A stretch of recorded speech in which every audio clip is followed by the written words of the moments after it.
जी का खालसा वाहिगुरु जी की फतेह।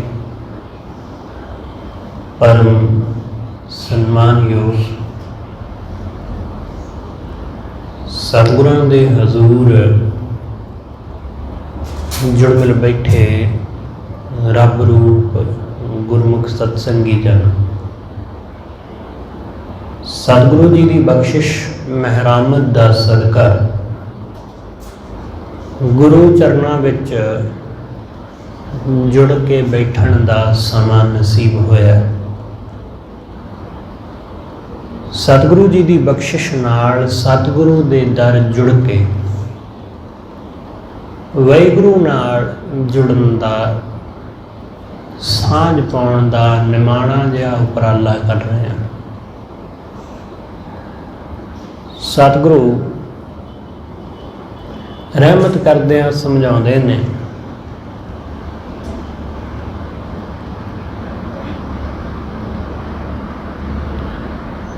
कि भगत हमेशा वाहिगुरु दे चरनां विच लीन रहिंदा है। परमेश्वर दे भगत नूं परमेश्वर तो बिना किसी तरह की किसी किस्म की कोई चाहत नहीं है।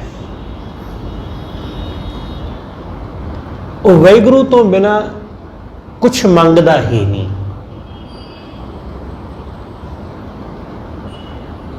वो कहंदा कि सिर्फ तू चाहिदा, बाकी चीज़ां दा मैं की करना।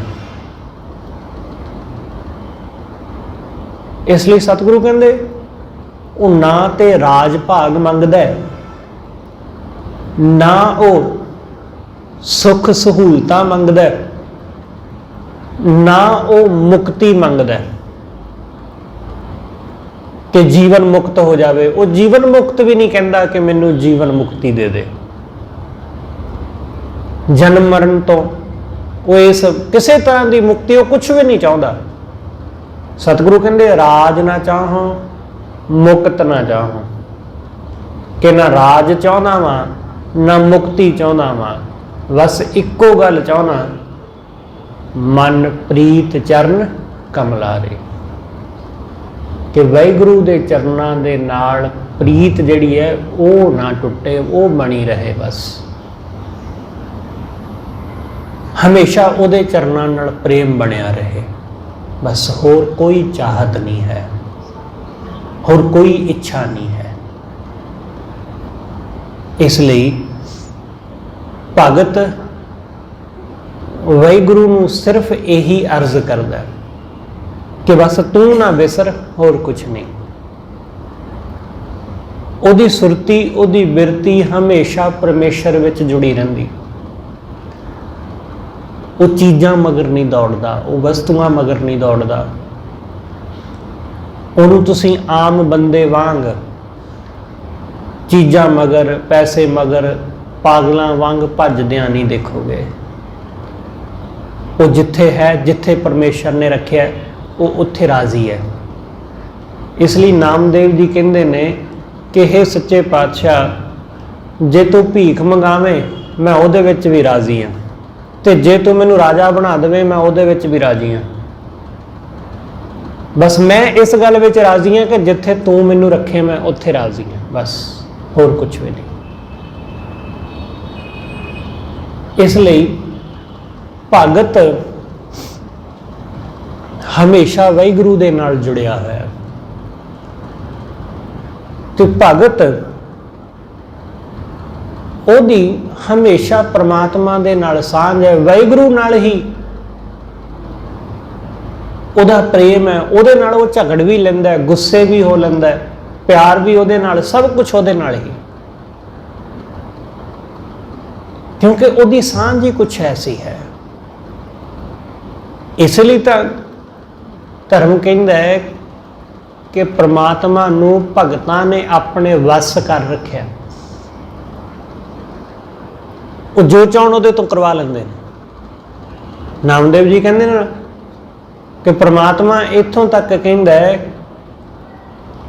कि जे मेरी बज्जी होवे तां भगत छड़ा लेंदे ने, पर जे भगतां दी कोई चीज़ वज्जी है तो मैं नहीं छड़ा सकता।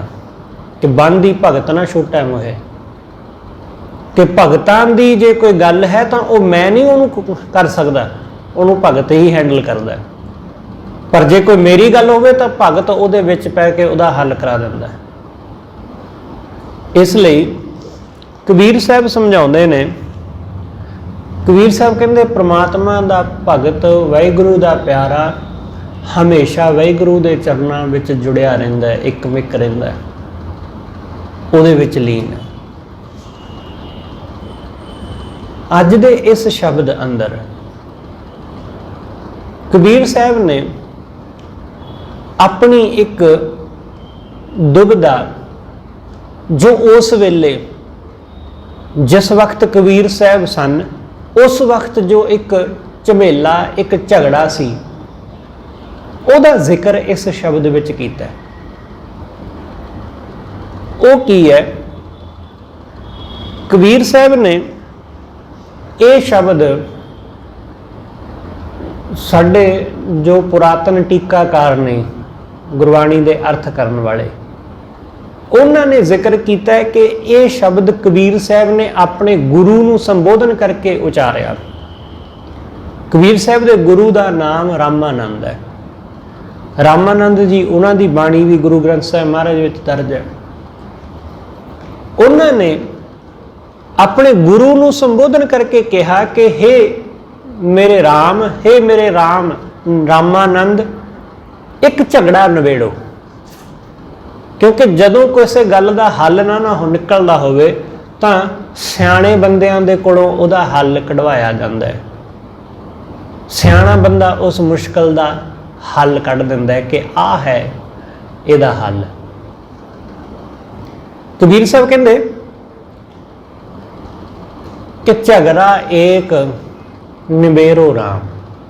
हे मेरे प्यारे वाहिगुरू, हे मेरे सतगुरु, कृपा कर आ एक मेरा झगड़ा नवेड़ दे। आ एक जिहड़ी मुसीबत पई है, एक आ जिहड़ी मुश्किल है ना, ये गल समझ नहीं आती, कृपा करके आ नवेड़ दे। जो तुम अपने जन सौ काम, जे तेनू अपने जन अपने सेवक नाल काम है, जे तेनू अपने सेवक नाल प्रेम है, तो फिर इहदा हल कर। आप कई बारी कह दें ना कि भाई कि जे तेनू मेरे नाल कोई माड़ी मोटी सांझ है ना, मेरे नाल कोई प्रेम है, तो फिर आ मुश्किल का हल कर। कई बारी असीं अपने किसी मित्र नूं, अपने भैन भाई नूं, अपनी पत्नी जां पति नूं, किसी नूं भी ये गल कह दिंदे कि जे तेनू मेरे नाल लगा है तो जाई ना, मुश्किल की घड़ी में मैनू छड्ड के ना जाई। अक्सर असीं कह दिंदे। कबीर साहब कहते कि हे सच्चे पातशाह, हे मेरे सतगुरु, कि जे तेनू अपने सेवक दे नाल कारज है तो फिर अपने सेवक नूं छड्ड के ना जा। अपने सेवक दी इस दुविधा का हल कर।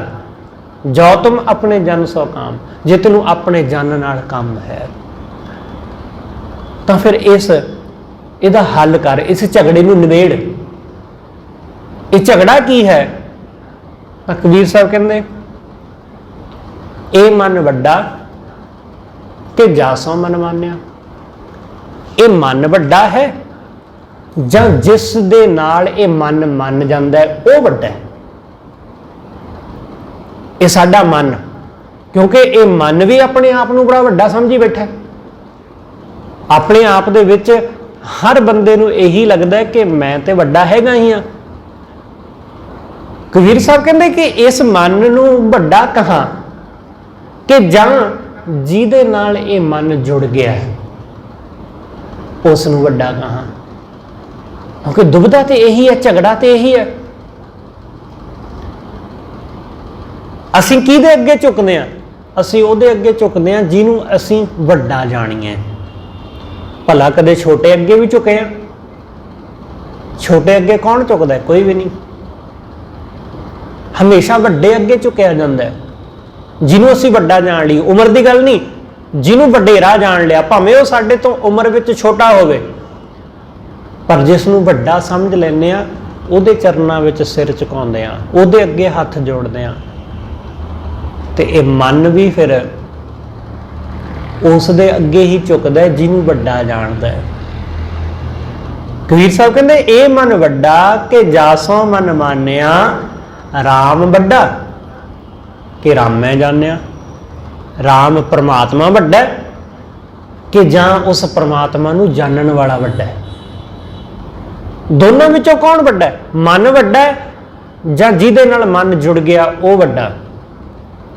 ਪਰਮਾਤਮਾ ਵੱਡਾ ਹੈ ਜਾਂ ਜਿਹਨੇ ਪਰਮਾਤਮਾ ਨੂੰ ਜਾਣ ਲਿਆ ਉਹ ਵੱਡਾ ਹੈ? ਕੌਣ ਵੱਡਾ ਹੈ? ਕੌਣ ਵਡੇਰਾ ਹੈ? ਕਿਉਂਕਿ ਉਸ ਵੇਲੇ ਪੰਡਤ ਦਾ, ਬ੍ਰਾਹਮਣ ਦਾ ਪੂਰਾ ਜ਼ੋਰ ਹੈ। ਅੱਜ ਵੀ ਹੈ, ਅੱਜ ਵੀ ਬਨਾਰਸ ਚਲੇ ਜਾਓ ਤਾਂ ਉੱਥੇ ਪੰਡਤਾਂ ਦਾ, ਬ੍ਰਾਹਮਣਾਂ ਦਾ ਜ਼ੋਰ ਹੈ। ਤੇ ਕਬੀਰ ਸਾਹਿਬ ਦੇ ਵੇਲੇ ਵੀ ਐਸਾ ਹੀ। ਉਹ ਹਮੇਸ਼ਾ ਹੀ ਭਗਤ ਨੂੰ ਵੱਡਾ ਨਹੀਂ ਕਹਿੰਦੇ। ਬ੍ਰਾਹਮਣ ਕਦੇ ਵੀ ਭਗਤ ਨੂੰ ਵੱਡਾ ਨਹੀਂ ਕਹਿੰਦਾ, ਉਹ ਆਪਣੇ ਦੇਵਤੇ ਨੂੰ ਵੱਡਾ ਕਹਿੰਦਾ ਹੈ, ਕਿਉਂਕਿ ਉਹਦੇ ਦੇਵਤੇ ਵੀ ਬਹੁਤ ਨੇ। ਕੋਈ ਇੱਕ ਦੋ ਹੋਣ ਤੇ ਗੱਲ ਹੋਰ ਹੈ, ਉਹਦੇ ਦੇਵਤੇ ਵੀ 33 ਕਰੋੜ ਨੇ। ਉਹ ਆਪਣੇ ਦੇਵਤਿਆਂ ਨੂੰ, ਦੇਵੀਆਂ ਨੂੰ ਹਮੇਸ਼ਾ ਵੱਡਾ ਕਹਿੰਦਾ, ਉਹ ਭਗਤ ਨੂੰ ਨਹੀਂ ਵੱਡਾ ਕਹਿੰਦਾ। ਕਬੀਰ ਸਾਹਿਬ ਕਹਿੰਦੇ ਕਿ ਮੈਂ ਇਸ ਦੁਬਿਧਾ ਵਿੱਚ ਪਿਆ ਵਾਂ ਕਿ ਕੌਣ ਵੱਡਾ ਹੈ। ਇਸ ਲਈ ਮੈਂ ਰਾਮਾਨੰਦ ਜੀ ਦੇ ਕੋਲ ਆਇਆ ਵਾਂ, ਆਪਣੇ ਗੁਰੂ ਕੋਲ। ਉਹਨਾਂ ਨੂੰ ਪੁੱਛਦਾ ਕਿ ਮੈਨੂੰ ਦੱਸੋ ਕਿ ਕੌਣ ਵੱਡਾ ਹੈ, ਮਨ ਜਾਂ ਜਿਹਦੇ ਨਾਲ ਮਨ ਜੁੜਿਆ ਉਹ? ਪਰਮਾਤਮਾ ਜਾਂ ਜਿਹਨੇ ਪਰਮਾਤਮਾ ਨੂੰ ਜਾਣਿਆ ਉਹ? ਪਰਮਾਤਮਾ ਆਪਣੇ ਆਪ ਦੇ ਵਿੱਚ ਵਿਸ਼ਾਲ ਹੈ, ਉਹਦੀ ਵਡਿਆਈ, ਉਹਦਾ ਬੜਪਣ ਉਹ ਕਿਸੇ ਤੋਂ ਲੁਕਿਆ ਤੇ ਹੈ ਨਹੀਂ। ਪਰਮੇਸ਼ਰ ਕਦੇ ਕਿਸੇ ਤੋਂ ਲੁਕਿਆ ਛੁਪਿਆ? ਉਹਦੀਆਂ ਵਡਿਆਈਆਂ ਦਾ ਕੋਈ ਅੰਤ ਨਹੀਂ, ਉਹ ਜੋ ਚਾਹੇ ਉਹ ਕਰ ਸਕਦਾ ਹੈ, ਸਭ ਕੁਝ ਕਰਨ ਕਾਰਨ ਸਮਰੱਥ ਹੈ। ਸਤਿਗੁਰੂ ਸਮਝਾਉਂਦੇ ਉਹ ਪਰਮੇਸ਼ਰ ਮਾਂ ਦੇ ਗਰਭ ਵਿੱਚ ਵੀ ਪ੍ਰਤਪਾਲਨਾ ਕਰਦਾ ਹੈ। ਸਤਿਗੁਰੂ ਕਹਿੰਦੇ ਔਰ ਕੀ ਬਾਤ ਕਹਾਂ ਸਹਿ ਤੋ ਸੋ, ਕਹਾਂ ਕਹਿ ਤੋ ਸੋ ਪੇਟ ਹੀ ਕੇ ਪਟ ਵਿੱਚ ਵਿਚਾਵੇ। ਕਿ ਜਿਹੜਾ ਮਾਂ ਦੇ ਗਰਭ ਵਿੱਚ ਵੀ ਰੱਖਦਾ, ਰੋਗਨ ਤੇ ਅਰ ਸੋਗਨ ਤੇ ਜਲ ਜੋਗਨ ਤੇ ਬਹੁ ਭਾਂਤ ਬਚਾਵੇ। ਛਤਰ ਅਨੇਕ ਚਲਾਵਤ ਘਾਵ ਤਉ ਤਨ ਏਕ ਨਾ ਲਾਗਨ ਪਾਵੇ। ਕਿ ਉਹ ਪਰਮੇਸ਼ਰ ਇਸ ਤਰ੍ਹਾਂ ਹਰ ਥਾਂ ਬਚਾ ਲੈਂਦਾ, ਉਹ ਬੜਾ ਸਮਰੱਥ ਹੈ, ਉਹ ਕੁਛ ਵੀ ਕਰ ਲੈਂਦਾ। ਇਸ ਲਈ ਸਤਿਗੁਰੂ ਕਹਿੰਦੇ ਉਹ ਤੇ ਵੱਡਾ ਹੈ, ਇਹਦੇ ਵਿੱਚ ਕੋਈ ਦੋ ਰਾਵਾਂ ਨਹੀਂ। ਸਤਿਗੁਰੂ ਨੇ ਜ਼ਿਕਰ ਕੀਤਾ ਬਾਣੀ ਅੰਦਰ, ਸਤਿਗੁਰੂ ਕਹਿੰਦੇ ਉਹ ਪਰਮੇਸ਼ਰ ਪੱਥਰਾਂ ਦੇ ਵਿੱਚ ਵੀ ਜੀਵ ਪੈਦਾ ਕਰਕੇ ਉਹਨਾਂ ਨੂੰ ਪੱਥਰਾਂ ਦੇ ਵਿੱਚ ਹੀ ਰਿਜ਼ਕ ਪਹੁੰਚਦਾ ਕਰ ਦਿੰਦਾ। ਇਸ ਲਈ ਉਹਦੇ ਤੋਂ ਵੱਡਾ ਕੌਣ ਹੋ ਸਕਦਾ? ਉਹਦੇ ਤੋਂ ਵਿਸ਼ਾਲ ਕੌਣ ਹੋ ਸਕਦਾ? ਇਸ ਲਈ ਉਹਦੀ ਵਿਸ਼ਾਲਤਾ ਦਾ, ਉਹਦੇ ਵੱਡੇ ਹੋਣ ਦਾ ਕੋਈ ਸ਼ੱਕ ਨਹੀਂ ਕੀਤਾ ਜਾ ਸਕਦਾ। ਉਸ ਪਰਮੇਸ਼ਰ ਦੇ ਉੱਤੇ ਅਸੀਂ ਕੀ ਸ਼ੱਕ ਕਰਾਂਗੇ ਕਿ ਉਹ ਵੱਡਾ ਹੈ ਜਾਂ ਨਹੀਂ? ਕਬੀਰ ਸਾਹਿਬ ਉਹਦੇ ਉੱਤੇ ਸ਼ੱਕ ਨਹੀਂ ਕਰਦੇ। ਇਸ ਗੱਲ ਨੂੰ ਸਮਝਣਾ, ਕਬੀਰ ਸਾਹਿਬ ਦਾ ਸਵਾਲ ਪਰਮਾਤਮਾ ਉੱਪਰ ਨਹੀਂ ਹੈ, ਕਬੀਰ ਸਾਹਿਬ ਦਾ ਸਵਾਲ ਉਸ ਬ੍ਰਾਹਮਣ ਦੇ ਉੱਪਰ ਹੈ, ਬ੍ਰਾਹਮਣ ਦੇ ਉੱਪਰ ਹੈ। ਕਿਉਂਕਿ ਬ੍ਰਾਹਮਣ ਕਹਿੰਦਾ ਕਿ ਪਰਮਾਤਮਾ ਵੱਡਾ ਹੈ, ਤੇ ਪਰਮਾਤਮਾ ਦਾ ਭਗਤ ਜੇ ਤਾਂ ਉਹ ਬ੍ਰਾਹਮਣ ਹੈ ਫਿਰ ਤਾਂ ਉਹ ਵੱਡਾ ਹੈ, ਜੇ ਉਹ ਸ਼ੂਦਰ ਹੈ ਫਿਰ ਨਹੀਂ ਵੱਡਾ, ਫਿਰ ਉਹ ਨੀਚ ਹੈ। ਕਿਉਂਕਿ ਕਬੀਰ ਸਾਹਿਬ ਸੋ ਕਾਲਡ ਬ੍ਰਾਹਮਣ ਦੀ ਬਣਾਈ ਹੋਈ ਜਾਤ ਸ਼ੂਦਰਾਂ ਨਾਲ ਸੰਬੰਧ ਰੱਖਦੇ ਨੇ। ਇਸ ਕਰਕੇ ਉਹ ਕਬੀਰ ਸਾਹਿਬ ਨੂੰ ਐਕਸੈਪਟ ਨਹੀਂ ਕਰਦਾ, ਪ੍ਰਵਾਨ ਨਹੀਂ ਕਰਦਾ। ਉਹ ਕਹਿੰਦਾ ਕਿ ਸ਼ੂਦਰ ਕਦੇ ਭਗਤ ਨਹੀਂ ਹੋ ਸਕਦਾ, ਨੀਚ ਕਦੇ ਭਗਤ ਨਹੀਂ ਹੋ ਸਕਦਾ। ਉਹ ਕਬੀਰ ਸਾਹਿਬ ਨੂੰ ਪ੍ਰਵਾਨ ਨਹੀਂ ਕਰਦਾ, ਨਾਮਦੇਵ ਜੀ ਨੂੰ, ਰਵਿਦਾਸ ਜੀ ਨੂੰ ਉਹ ਪ੍ਰਵਾਨ ਨਹੀਂ ਕਰਦਾ। ਇਸੇ ਕਰਕੇ ਨਾਮਦੇਵ ਜੀ ਨੂੰ ਮੰਦਿਰ ਵਿੱਚੋਂ ਧੱਕੇ ਮਾਰ ਕੇ ਬਾਹਰ ਕੱਢ ਦਿੰਦਾ। ਤੇ ਜੇ ਨਾਮਦੇਵ ਦੀ ਥਾਂ ਕੋਈ ਛਤਰੀ ਜਾਂ ਕੋਈ ਵੈਸ਼ ਹੁੰਦਾ ਤਾਂ ਫਿਰ ਉਹਨਾਂ ਨੂੰ ਕਦੇ ਧੱਕੇ ਨਾ ਪੈਂਦੇ, ਫਿਰ ਨਹੀਂ ਉਹਦੇ ਕੋਲ ਧੱਕਿਆ ਪੈਂਦਾ ਕਦੇ। फिर उन्होंने बड़ा आदर दे नाल मंदिर विच जीओ आया आख्या जाता, क्योंकि ब्राह्मण उच्ची जात वाले नूं उच्चा समझदा है। इसलिए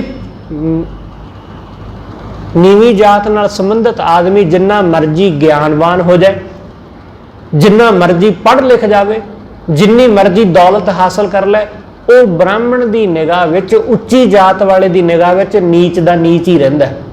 ये गल पहलां भी सच सी ते अज भी। मनु सिमरती विच खास करके लिखिया कि शूद्र भावें ज्ञानी हो जाए, शूद्र भावें अमीर हो जाए, वो शूद्र ही रहेगा, वो नीच दा नीच ही रहेगा, वो कदे उच्चा नहीं हो सकता, वो कदे ब्राह्मण के बराबर नहीं हो सकता,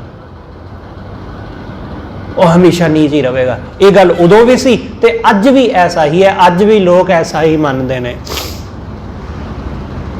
अज भी कोई आदमी मेहनत करके पढ़ लिख के किसी उच्चे रुतबे ते भी पहुंच जाए तो लोग उसनूं नीच ही कहते हैं कि है तो शूद्री, है तो दलित।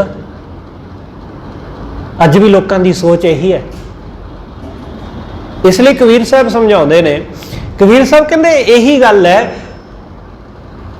कि इस करके मैं सवाल करदा कि परमात्मा वड्डा है या परमात्मा नूं जानन वाला, मन वड्डा है या जिहदे नाल मन जुड़ गया वो वड्डा है, वो वड्डा है, कौन वड्डा है।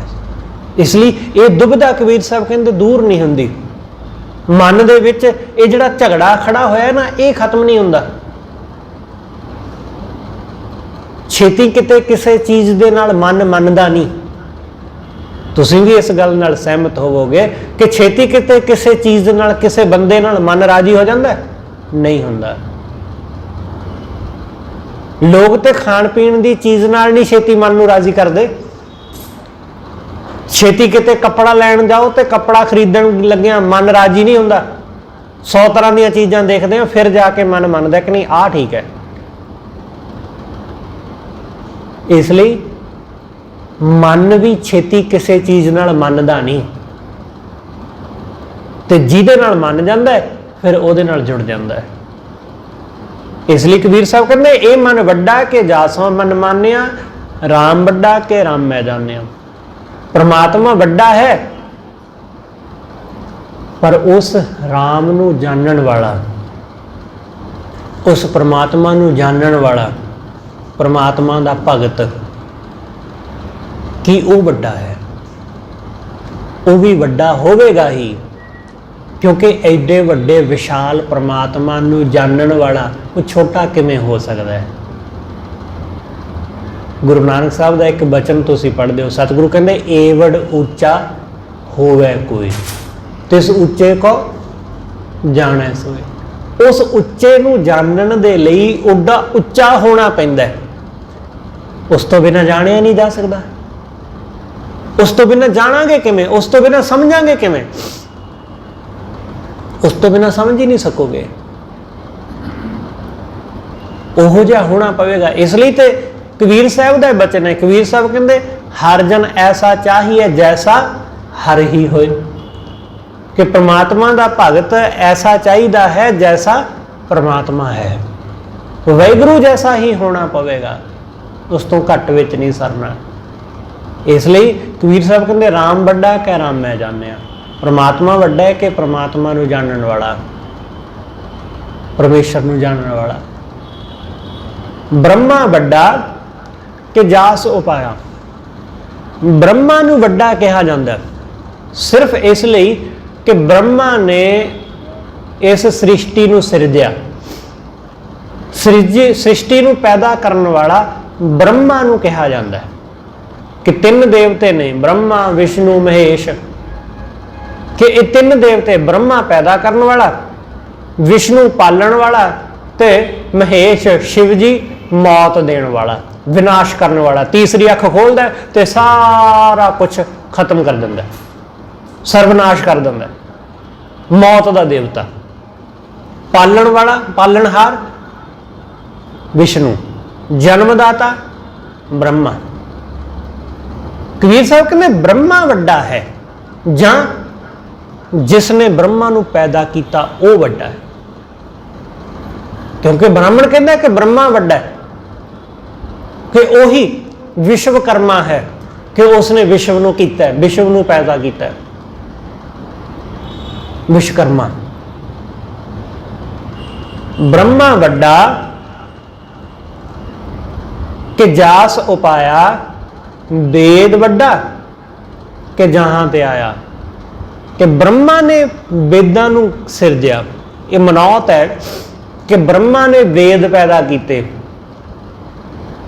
वो गल वखरी है कि ब्रह्मा तो लखां साल बाद जाके ऋषि वेद व्यास ने वेदां नूं लिखिया। उस तो पहलां ते कंठ लोग एक दूसरे तो सुन सुन के याद करते सन, पर बाद विच वेद व्यास ऋषि ने इन्हां नूं लिखिया, वेदां नूं पहली बार कागज़ दे उपर इन्हां दा लिखना होया। कबीर साहब आखदे ने कि ब्रह्मा वड्डा है जां ब्रह्मा दे पैदा कीते वेद। वेद वड्डा है जां जिथों वेद पैदा होया, जिथों वेद जन्मिया। वेद वड्डा कि जहां ते आया, जिथों वेद आया कि वो वड्डा है। ब्रह्मा दा ज्ञान जिथों आया कि वो वड्डा है जां ब्रह्मा दा ज्ञान वेद वड्डा है। इसलिए ये दुविधा है, ये दुविधा, क्योंकि लोग ब्रह्मा नूं वड्डा कहंदे ने, ब्रह्मा दे वेदां नूं वड्डा कहंदे ने। ख्याल रखना कि बेशक लोग ब्रह्मा नूं वड्डा कहंदे ने, पर इस भारत दे विच ब्रह्मा दा एक अद्धा ही मंदिर है, सिर्फ उहदा एक अद्धा ही ब्रह्मा दा मंदिर है, होर बहुते नहीं है, बहुत घट एक आद बस। शिव जी दे, ब्रह्मा दे, उहदे मंदिर बहुत ने। शिव जी की शिवरात्रि जां ऐसे त्यौहार तुहानूं अक्सर शिव जी नाल संबंधित मिलणगे। कभी ब्रह्मा नाल संबंधित कोई त्यौहार तुहानूं सुणिया कदे तुसीं कि उहदा कोई दिन, उहदा विश्वकर्मा है बस एक दिन दिवाली तो बाद जिहड़ा आउंदा है, उस तो इलावा उहदा होर कोई दिन नहीं है। कदे उहनूं चेते नहीं किया जाता, कदे उहनूं सिमरिया नहीं जाता, कदे उहदा कुछ नहीं, सिर्फ विष्णु ते महेश का जिक्र ज्यादा आउंदा है। क्योंकि लोग पालनहार नूं पूजदे ने, लोग जिहदे तो डरदे ने मौत, उहदी पूजा करदे ने बस। जन्मदाते नूं कौन चेते रखदा है? इसलिए विष्णु नूं क्यों पूजा जाता? क्योंकि विष्णु नाल संबंधित है लक्ष्मी, तो इसलिए लक्ष्मी की पूजा तो सारी दुनिया करती है, पैसे की, दौलत की पूजा सब करते हैं। इसलिए विष्णु नूं पूजते हैं कि लक्ष्मी खुश हो जाए, क्योंकि लक्ष्मी उहदे नाल जुड़ी है। मौत तो डरते हैं, इसलिए शिव जी की पूजा करते हैं, क्योंकि वह मौत का देवता है। ब्रह्मा नूं कोई कोई विरला बंदा कि जिन्हें जन्म दे दिता, चलो ठीक है, हुण बाकियां दी जन्म दे हो गया, गल खत्म। हुण जिहड़ा पालन वाला ते मौत देण वाला उहनूं लोग पूजते हैं। कबीर साहब समझाउंदे कि कौन है वड्डा, ब्रह्मा जां जिने ब्रह्मा नूं सिरजिया वो। ब्रह्मा वड्डा है जां ब्रह्मा दा वेद, वेद वड्डा है जां जिथों वेद पैदा होया वो। ब्रह्मा वड्डा के जास उपाया, वेद वड्डा कि जहां ते आया, कि वेद जिथों पैदा होया कि वो वड्डा है जिथों ये जन्मिया। इसलिए कबीर साहब कहंदे, कह कबीर हाँ भया उदास। कबीर साहब कहंदे मैं उदास होना है इस गल नूं वेख के, विचार के कि गल समझ नहीं आ रही कि किनू वड्डा कहिए, कौन है उच्चा। कह कबीर हाँ भया उदास, तीर्थ वड्डा के हर का दास। कि तीर्थ वड्डा है जां परमात्मा दा दास, तीर्थ वडेरा है जां परमेश्वर दा दास वड्डा है। हुण इस गल नूं समझना गुरबाणी के आधार पर। सतगुरु समझाउंदे, सतगुरु कहंदे कि जिहदे नाल मन मन्निया उस नूं वड्डा गिणिया जांदा है। जिवें आपां शुरू च कहा कि मन जावे उस परमात्मा नाल, जिहनूं वड्डा मन समझ लवे मन ਉਹਦੇ ਚਰਨਾਂ ਵਿੱਚ ਝੁਕ ਜਾਂਦਾ ਹੈ, ਉਹਦੇ ਚਰਨਾਂ ਵਿੱਚ ਡਿੱਗ ਪੈਂਦਾ ਜਿਹਨੂੰ ਵੱਡਾ ਸਮਝੇ। ਇਸ ਲਈ ਜਿਹਦੇ ਨਾਲ ਮਨ ਮੰਨਿਆ ਉਹਨੂੰ ਵੱਡਾ ਗਿਣਿਆ ਜਾਵੇਗਾ, ਹੋਰ ਕਿਸੇ ਨੂੰ ਨਹੀਂ। ਰਾਮ ਵੱਡਾ ਕਿ ਰਾਮਿਆ ਜਾਣਿਆ, ਪ੍ਰਮਾਤਮਾ ਤੇ ਵੱਡਾ ਹੈ ਹੀ, ਪਰ ਜਿਸਨੇ ਪ੍ਰਮਾਤਮਾ ਨੂੰ ਜਾਣ ਲਿਆ ਉਹਨੂੰ ਵੱਡਾ ਗਿਣਿਆ ਜਾਂਦਾ ਹੈ। ਸਾਧੂ ਨੇ ਜਾਣ ਲਿਆ ਪ੍ਰਮਾਤਮਾ ਨੂੰ, ਤੇ ਲੋਕ ਸਾਧੂ ਵਾਂਗ ਰੱਬ ਵਾਂਗ ਪੂਜਦੇ ਨੇ ਨਾ ਸਾਧੂ ਨੂੰ। ਜੇ ਉਹਨੇ ਖੋਜ ਲਿਆ, ਉਹਨੇ ਲੱਭ ਲਿਆ, ਉਸਨੇ ਪ੍ਰਮਾਤਮਾ ਨੂੰ ਜਾਣ ਲਿਆ, ਤੇ ਲੋਕਾਂ ਨੇ ਪ੍ਰਮਾਤਮਾ ਵਾਂਗ ਪੂਜਣਾ ਸ਼ੁਰੂ ਕਰ ਦਿੱਤਾ ਸਾਧੂ ਨੂੰ, ਸੰਤ ਨੂੰ, ਕਿਉਂਕਿ ਉਸਨੇ ਪ੍ਰਮਾਤਮਾ ਨੂੰ ਜਾਣ ਲਿਆ। ਇਸ ਲਈ ਕਬੀਰ ਸਾਹਿਬ ਸਮਝਾਉਂਦੇ, ਕਬੀਰ ਸਾਹਿਬ ਕਹਿੰਦੇ ਜਿਸ ਥਾਂ ਤੋਂ ਬ੍ਰਹਮਾ ਉਪਜਿਆ ਪ੍ਰਮਾਤਮਾ, ਉਸ ਨੂੰ ਵੱਡਾ ਕਿਹਾ ਜਾਏਗਾ। ਬ੍ਰਹਮਾ ਵੱਡਾ ਕਿ ਜਸ ਉਪਾਇਆ, ਕਿ ਜਿਸਨੇ ਪ੍ਰਮਾਤਮਾ, ਜਿਸ ਪ੍ਰਮਾਤਮਾ ਨੇ ਬ੍ਰਹਮਾ ਨੂੰ ਸਿਰਜਿਆ ਉਹ ਪ੍ਰਮਾਤਮਾ ਵੱਡਾ ਹੈ। ਇਸ ਲਈ ਤੁਸੀਂ ਬ੍ਰਹਮਾ ਨੂੰ ਦੇਖੋ, ਉਹਨੂੰ ਹਮੇਸ਼ਾ ਹੀ ਕਮਲ ਦੇ ਫੁੱਲ ਵਿੱਚ ਦਿਖਾਇਆ ਜਾਂਦਾ ਹੈ। ਉਹਨਾਂ ਦੀਆਂ ਤਸਵੀਰਾਂ, ਮੂਰਤੀਆਂ ਉਹ ਹਮੇਸ਼ਾ ਹੀ ਕਮਲ ਦੇ ਫੁੱਲ ਵਿੱਚ ਹੁੰਦੇ ਨੇ। ਕਿਉਂ? ਹਿੰਦੂਆਂ ਦੀ ਕਹਾਣੀ ਹੈ, ਸਨਾਤਨ ਧਰਮ ਦੀ ਕਹਾਣੀ ਹੈ ਕਿ ਬ੍ਰਹਮਾ ਕਮਲ ਫੁੱਲ ਦੀ ਜੋ ਡੰਡੀ ਹੈ ਉਹਦੇ ਵਿੱਚੋਂ ਪੈਦਾ ਹੋਇਆ ਸੀ, ਉਹਦੇ ਵਿੱਚੋਂ ਪੈਦਾ ਹੋਇਆ, ਤੇ ਉਹਨਾਂ ਨੇ ਕਈ 100 ਸਾਲ, ਲੱਖਾਂ ਸਾਲ ਉਸ ਡੰਡੀ ਦੇ ਅੰਦਰ ਹੀ ਉਹ ਭਟਕਦੇ ਰਹੇ, ਪਰ ਕੋਈ ਨਾ ਲੱਭਾ ਕਿ ਜਿਸ ਨੇ ਬ੍ਰਹਮਾ ਨੂੰ ਸਿਰਜਿਆ ਹੋਵੇ, ਪੈਦਾ ਕੀਤਾ ਹੋਵੇ, ਕੋਈ ਨਾ ਲੱਭਿਆ। ਤੇ ਜਦੋਂ ਇੱਕ ਪਾਸੇ ਤੋਂ ਬਾਹਰ ਨਿਕਲੇ ਤਾਂ ਅੱਗੋਂ ਵਿਸ਼ਨੂੰ ਟੱਕਰ ਗਏ। ਵਿਸ਼ਨੂੰ ਨੇ ਪੁੱਛਿਆ ਕਿ ਕੀ ਤੁਸੀਂ ਇਸ ਕਮਲ ਫੁੱਲ ਦਾ ਇਹਦਾ ਅੰਤ ਲੱਭ ਲਿਆ? ਤਾਂ ਬ੍ਰਹਮਾ ਨੇ ਝੂਠ ਬੋਲ ਦਿੱਤਾ ਕਿ ਹਾਂ, ਮੈਂ ਦੂਸਰੇ ਕਿਨਾਰੇ ਤੋਂ ਆਇਆ, ਕਿ ਮੈਂ ਇਹਦੇ ਦੂਸਰੇ ਪਾਸੇ ਤੋਂ, ਜਿੱਥੋਂ ਇਹ ਆਰੰਭ ਹੁੰਦੀ ਹੈ, ਮੈਂ ਉੱਥੋਂ ਆਇਆ। ਕਹਿੰਦੇ ਨੇ ਉਸ ਦਿਨ ਤੋਂ ਬ੍ਰਹਮਾ ਕਮਲ ਦੇ ਫੁੱਲ ਵਿੱਚ ਬੰਦ ਹੋ ਕੇ ਰਹਿ ਗਿਆ, ਕਿਉਂਕਿ ਉਸਨੇ ਝੂਠ ਬੋਲਿਆ ਕਿ ਮੈਂ ਇਹਦਾ ਅੰਤ ਪਾ ਲਿਆ। ਉਹ ਅੰਤ ਪਾ ਹੀ ਨਹੀਂ ਸਕੇ ਕਦੇ, ਇਸ ਲਈ ਉਹ ਹਮੇਸ਼ਾ ਕਮਲ ਦੇ ਫੁੱਲ ਵਿੱਚ ਹੀ ਬੰਦ ਹੈ, ਹਮੇਸ਼ਾ ਹੀ। ਇਸ ਲਈ ਉਹ ਫਿਰ ਉਸ ਬ੍ਰਹਮਾ ਦੇ ਨਾਲ ਉਹਦੇ 3 ਸਿਰ ਦੇਖੋਗੇ ਤੁਸੀਂ, 3 ਜਾਂ 4 ਸਿਰ, ਉਹਦੇ ਨਾਲ ਵੀ ਇੱਕ ਕਹਾਣੀ ਜੁੜੀ ਹੈ। ਉਹ ਵੀ ਹਿੰਦੂਆਂ ਨੇ ਕਹਾਣੀ ਜੋੜੀ ਹੋਈ ਹੈ ਕਿ ਬ੍ਰਹਮਾ ਨੇ ਸ੍ਰਿਸ਼ਟੀ ਨੂੰ ਸਿਰਜਿਆ। ਸ੍ਰਿਸ਼ਟੀ ਉਹਦੀ ਧੀ ਜਿਹੜੀ ਉਹਦੇ ਤੋਂ ਪੈਦਾ ਹੋਈ, ਉਹਨੇ ਸਿਰਜਿਆ ਇਸ ਸ੍ਰਿਸ਼ਟੀ ਨੂੰ, ਤੇ ਉਹਦੇ ਰੂਪ ਦੇ ਉੱਤੇ ਇੰਨਾ ਮੋਹਿਤ ਹੋ ਗਿਆ ਕਿ ਉਹ ਉਸ ਨੂੰ ਹੀ ਤੱਕਣ ਲੱਗ ਪਿਆ। ਉਹਨੂੰ ਭੁੱਲ ਹੀ ਗਿਆ ਸਭ ਕੁਝ, ਤੇ ਉਹ ਜਿੱਧਰ ਜਾਵੇ ਉਧਰ ਹੀ ਆਪਣਾ ਮੂੰਹ ਪੈਦਾ ਕਰ ਲਵੇ। ਉਹ ਖੱਬੇ ਗਈ, ਉਹਨੇ ਖੱਬੇ ਪਾਸੇ ਆਪਣਾ ਨਵਾਂ ਮੂੰਹ ਕੱਢ ਲਿਆ। ਉਹ ਸੱਜੇ ਪਾਸੇ ਗਈ, ਉਹਨੇ ਸੱਜੇ ਆਪਣਾ ਮੂੰਹ ਕਰ ਲਿਆ। ਉਹ ਅੱਗੇ ਗਈ, ਉਹਨੇ ਅੱਗੇ ਆਪਣਾ ਮੂੰਹ ਕਰ ਲਿਆ। ਉਹ ਪਿੱਛੇ ਗਈ, ਉਹਨੇ ਆਪਣਾ ਪਿੱਛੇ ਮੂੰਹ ਕਰ ਲਿਆ। ਜੇ ਉੱਪਰ ਆਕਾਸ਼ ਵੱਲ ਨੂੰ ਗਈ ਤਾਂ ਉਹਨੇ ਆਕਾਸ਼ ਵੱਲ ਨੂੰ ਆਪਣਾ ਮੂੰਹ ਕਰ ਲਿਆ। ਇਸ ਲਈ ਬ੍ਰਹਮਾ ਦੇ 4 ਸਿਰ ਤੁਹਾਨੂੰ ਦਿਖਾਈ ਦੇਣਗੇ ਕਿ ਉਹ ਆਪਣੀ ਪੈਦਾ ਕੀਤੀ ਸ੍ਰਿਸ਼ਟੀ ਦੇ ਉੱਤੇ ਆਪ ਹੀ ਮੋਹਿਤ ਹੋ ਗਿਆ, ਉਹਦੇ ਮੋਹ ਦੇ ਵਿੱਚ ਗਲਤਾਨ ਹੋ ਗਿਆ, ਉਹਦੇ ਰੂਪ ਦੇ ਵਿੱਚ ਉਲਝ ਗਿਆ। ਇਸ ਲਈ ਉਹਨੂੰ ਕਮਲ ਦੇ ਫੁੱਲ ਵਿੱਚ ਬੰਦ ਹੀ ਹਮੇਸ਼ਾ ਦਿਖਾਇਆ ਜਾਂਦਾ ਹੈ, ਕਮਲ ਦੇ ਫੁੱਲ ਤੋਂ ਬਾਹਰ ਨਹੀਂ ਕਦੇ ਉਹਨੂੰ ਦੇਖੋਗੇ। ਇਸ ਕਰਕੇ ਕਬੀਰ ਸਾਹਿਬ ਕਹਿੰਦੇ ਨੇ, ਕਬੀਰ ਸਾਹਿਬ ਕਹਿੰਦੇ ਬ੍ਰਹਮਾ ਵੱਡਾ ਕਿ ਜਾ ਛੁਪਾਇਆ। ਬ੍ਰਹਮਾ ਵੱਡਾ ਹੈ ਜਾਂ ਜਿਹਦੇ ਤੋਂ ਉਹ ਪੈਦਾ ਹੋਇਆ, ਉਹ ਪਰਮੇਸ਼ਰ ਵੱਡਾ ਹੈ। ਵੇਦ ਵੱਡਾ ਕਿ ਜਹਾਂ ਤੇ ਆਇਆ, ਵੇਦ ਵੱਡਾ ਹੈ ਕਿ ਜਿੱਥੋਂ ਵੇਦ ਦਾ ਗਿਆਨ ਆਇਆ ਉਹ ਵੱਡਾ ਹੈ। ਇਸ ਲਈ ਜਿੱਥੋਂ ਬ੍ਰਹਮਾ ਨੂੰ ਗਿਆਨ ਹਾਸਲ ਹੋਇਆ ਉਸ ਨੂੰ ਵੱਡਾ ਕਿਹਾ ਜਾਵੇਗਾ। ਇਸ ਲਈ ਵੇਦਾਂ ਦੇ ਵਿੱਚ ਇੱਕ ਗੱਲ ਵਾਰ-ਵਾਰ ਲਿਖੀ ਗਈ ਹੈ, ਨੇਤ ਨੇਤ ਨੇਤ। ਬਹੁਤ ਵਾਰੀ ਰਿਪੀਟ ਕੀਤਾ ਗਿਆ ਨੇਤ ਨੇਤ।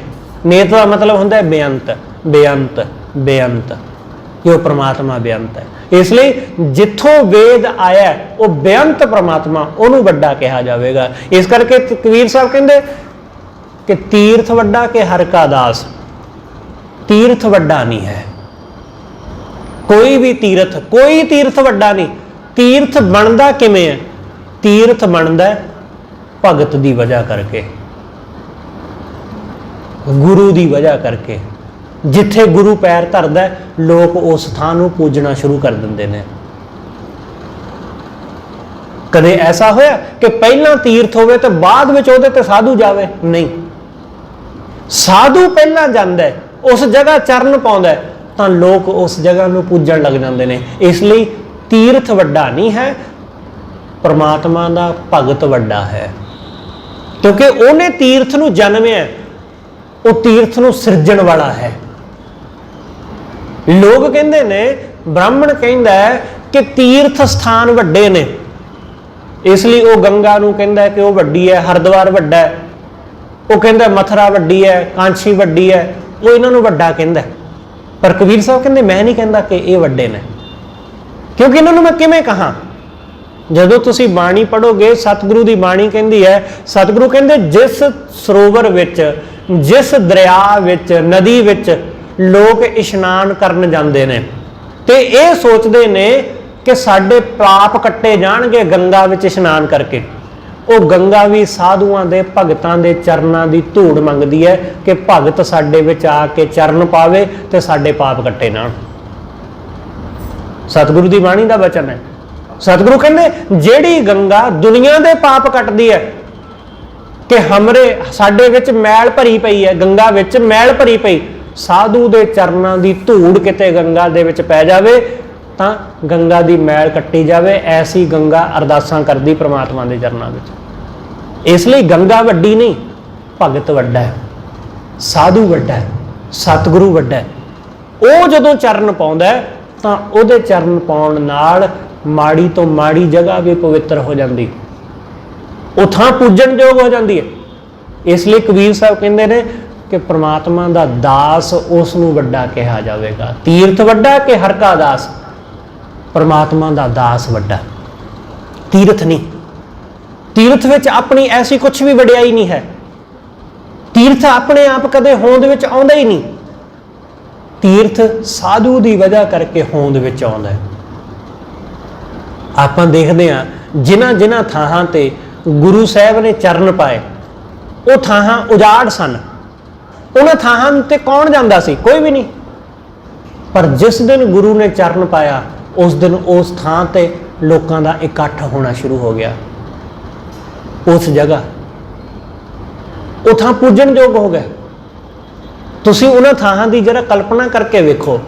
तुसीं नानक मत्ते गए होवोगे, पीलीभीत तुसीं गए होवोगे, रीठा साहब, ऐसियां बहुत सारियां थावां ने जिहड़ियां उजाड़ सन, जंगल बियाबान सन, कुछ भी नहीं सी। पर गुरु ने जदों चरण पाए तो वो थां पूजन योग हो गए। वो थां उत्थे भारी इकट्ठ होण लगे, लखां की गिणती विच लोग उत्थे मत्थे टेकदे ने जाके। जिन्ने भी स्थान ने गुरु साहब दे, वो सारे स्थान गुरु साहब की कृपा नाल वो पूजन योग हो गए। भाई गुरदास कहते ना कि जिथे बाबा पैर धरे पूजा आसन थापन सोआ, कि जिथे भी गुरु पैर धरदा है वो थां पूजन योग हो जाती है। इसलिए गुरु दे उस स्थान वो पूजन योग ने। परमात्मा दा दास वो हमेशा ही वड्डा है, उहदे जैसा होर कोई नहीं। इसे लिए सारी दुनिया भगत दे पैरां विच झुकती है। राजियां महाराजियां दे पैरां विच कौन झुकदा जे? सिर्फ वो लोग जिहड़े उन्हां तो डरदे ने। डरदे मारे लोग मंत्रियां संतरियां दे अगे पिछे तुरे फिरदे ने। कोई उन्हां नाल प्यार थोड़ी ने कि तुहानूं लगदा है कि मंत्रियां संतरियां नाल लोकां नूं प्यार है? बिल्कुल भी नहीं, जरा भी नहीं। मूँह ते भावें जी करदे हुण, वा पिठ पिछे हर बंदा मंत्रियां नूं गालां कढदा जे, उन्हां नूं बंदा चंगा ही बोलदा जे। चंगा कौन कहंदा? क्योंकि मंत्री चंगे हुंदे कित्थों ने? सारे देश नूं ते बेच के खा जांदे ने, इसलिए चंगे किवें कहा जावे उन्हां नूं?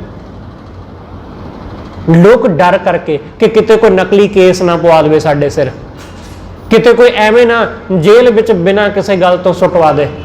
क्योंकि इस देश विच ऐसे बेअंत लोग जेलों के विच बंद ने जिन्हां दा कसूर कोई नहीं।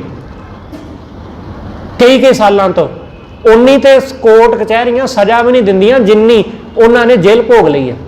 ऐसे बेअंत लोग जेलों में बंद ने। इसलिए लोग डरते ने मंत्रियों तो, राजियां तो। प्यार नहीं उन्होंने नाल, पर भगत दे नाल दुनिया प्यार करती है, इसलिए उहदे अगे झुकदी है, उन्होंने प्रेम करती है, ਉਹਨੂੰ ਚਾਹੁੰਦੀ ਹੈ, ਇਸ ਲਈ ਉਹਦੇ ਚਰਨਾਂ ਵਿੱਚ ਝੁਕਦੇ ਨੇ। ਉਹ ਡਰਾਉਂਦਾ ਥੋੜੀ ਕਿਸੇ ਨੂੰ, ਉਹ ਧਮਕੀ ਥੋੜੀ ਦਿੰਦਾ ਕਿ ਮੈਂ ਤੁਹਾਨੂੰ ਸ਼ਰਾਪ ਦੇ ਦਿਆਂਗਾ ਜੇ ਤੁਸੀਂ ਮੈਨੂੰ ਮੱਥਾ ਨਹੀਂ ਟੇਕੋਗੇ। ਉਹ ਨਾ ਡਰਦਾ ਹੈ ਤੇ ਨਾ ਉਹ ਡਰਾਉਂਦਾ ਹੈ। ਉਹ ਤੇ ਪ੍ਰਮਾਤਮਾ ਦਾ ਭਗਤ ਹੈ, ਪਰਮੇਸ਼ਰ ਨੂੰ ਪਿਆਰ ਕਰਨ ਵਾਲਾ ਹੈ, ਤੇ ਇਸ ਕਰਕੇ ਉਹ ਹਮੇਸ਼ਾ ਵੱਡਾ ਹੈ। ਇਸ ਲਈ ਭਗਤ ਦੇ ਬਰਾਬਰ ਕਦੇ ਕੋਈ ਨਹੀਂ ਹੋ ਸਕਦਾ। ਜਦੋਂ ਆਪਾਂ ਪੜ੍ਹਦੇ ਹਾਂ ਨਾ ਰਵਿਦਾਸ ਜੀ ਦਾ ਵਚਨ, ਰਵਿਦਾਸ ਜੀ ਕਹਿੰਦੇ ਕਿ ਚਾਹੇ ਕੋਈ ਰਾਜਾ ਹੋਵੇ, ਛਤਰਪਤੀ ਰਾਜਾ ਹੋਵੇ, ਚਾਹੇ ਕੋਈ ਬ੍ਰਾਹਮਣ ਹੋਵੇ, ਚਾਹੇ ਕੋਈ ਵੀ ਹੋਵੇ, ਭਗਤ ਬਰਾਬਰ ਔਰ ਨਾ ਕੋਈ। ਭਗਤ ਦੇ ਬਰਾਬਰ ਕੋਈ ਨਹੀਂ ਹੋ ਸਕਦਾ, ਭਗਤ ਦੇ ਜੈਸਾ ਕਦੇ ਵੀ ਨਹੀਂ। ਉਹ ਆਪਣੇ ਆਪ ਵਰਗਾ ਆਪ ਹੀ ਹੁੰਦਾ ਹੈ, ਇਸ ਲਈ ਉਹ ਸਭ ਤੋਂ ਉੱਚਾ, ਸਭ ਤੋਂ ਵੱਡਾ ਹੈ। ਸਤਿਗੁਰੂ ਰਹਿਮਤ ਕਰੇ ਕਿ ਸਤਿਗੁਰੂ ਐਸੇ ਗੁਣ ਭਗਤਾਂ ਵਾਲੇ ਸਾਨੂੰ ਸਾਰਿਆਂ ਨੂੰ ਬਖਸ਼ੇ। ਹੋਈਆਂ ਭੁੱਲਾਂ ਲਈ ਖਿਮਾ ਸਤਿਗੁਰੂ ਜੀ, ਅਤੇ ਆਪ ਸਰਬੱਤ ਸੰਗਤ ਬਖਸ਼ਣਯੋਗ। ਭੁੱਲਾਂ ਨਾ ਚਤਾਰਦੇ ਹੋਏ ਆਖੋ ਜੀ ਵਾਹਿਗੁਰੂ ਜੀ ਕਾ ਖਾਲਸਾ, ਵਾਹਿਗੁਰੂ ਜੀ ਕੀ ਫਤਿਹ।